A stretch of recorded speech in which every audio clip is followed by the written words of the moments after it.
This is NewsBreak26 in southwest New Brunswick.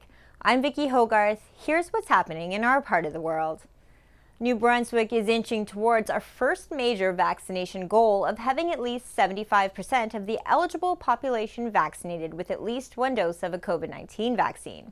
And while vaccination numbers have delayed the launch of Phase 1 of the path to reopening, that hasn't put a damper on things in St. Andrews, where locals are finding exciting ways to socialize safely outside. A new water gate that locks the saltwater into Katy's Cove was installed this past week. Perfect timing for the St. Andrews Paddling Club to launch its newly purchased second dragon boat for the team's first weekend of practice for the season. Over 20 enthusiastic participants came out, some already members of the local dragon boat team and some first-timers looking to try their hand at a new activity. We have 2 champion dragon boats, so we can have some fun races this summer, and we hope that people will get out and paddle.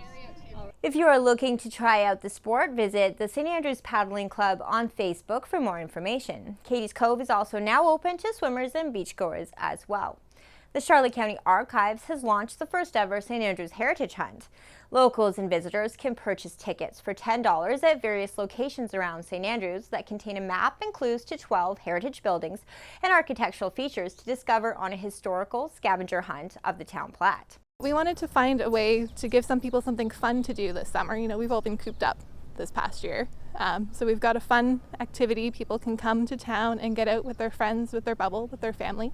St. Andrews has more than 300 century-old buildings. We have more old buildings here than anywhere else, and the craftsmanship and the detail of centuries past that you can't find anywhere else. And as you just walk around the street, you see all these neat little features. So we've put them into a heritage hunt brochure, just 12 of them, in 4 blocks downtown. You can do it at your leisure.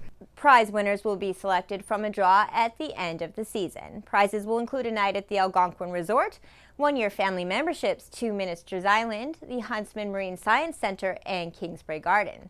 The Heritage Hunt is taking place of the usual Historic Homes Tour due to COVID-19 as the Archive's summer fundraiser for the nonprofit. I do hereby accept the office of Councillor and will diligently, faithfully, and impartially discharge to the best of my ability the duties of the office as may be imposed on me by law, so help me God. New town councils were sworn in last night in Blacks Harbour, St. George, and St. Andrews. But to have the voter turnout we had, it was the greatest turnout we've had in over 25 years. So if anything throughout the pandemic taught us, as we streamed our meetings online, is that what local government does really does matter, and more people have been engaged than they have been in years.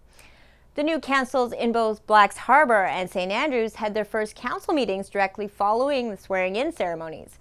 In Blacks Harbour, Adam Hatt was named Deputy Mayor and Kate Akagi was named Deputy Mayor of St. Andrews.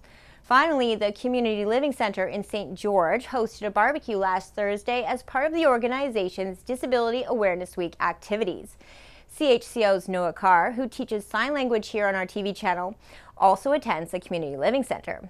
Noah was at the barbecue and interviewed Eastern Charlotte Community Living Center Executive Director Laura Lee Carrier about what Disability Awareness Week is all about. It's basically a time to stop and to raise awareness about inclusion and belonging and diversity, and it really gives us a chance to look at the accomplishments of people with disabilities, and also to look at the things that still need to be done, the things that are still barriers to people with disabilities in order for them to have full and equal access to community.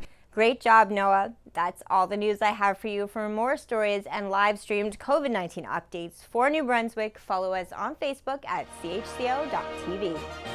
A news and public affairs production of CHCO-TV, New Brunswick's only source for independent community television.